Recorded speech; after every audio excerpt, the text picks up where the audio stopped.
नतीजा देखो, ये टूट गया।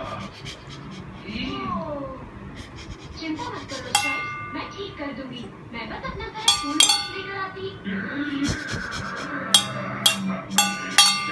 ठीक होने के लिए कैबिन की जरूरत है। वाइपर काम नहीं कर रहे। नहीं, तुम मजाक तो नहीं कर रहे? कोई बात नहीं, मैं ठीक कर दूंगी।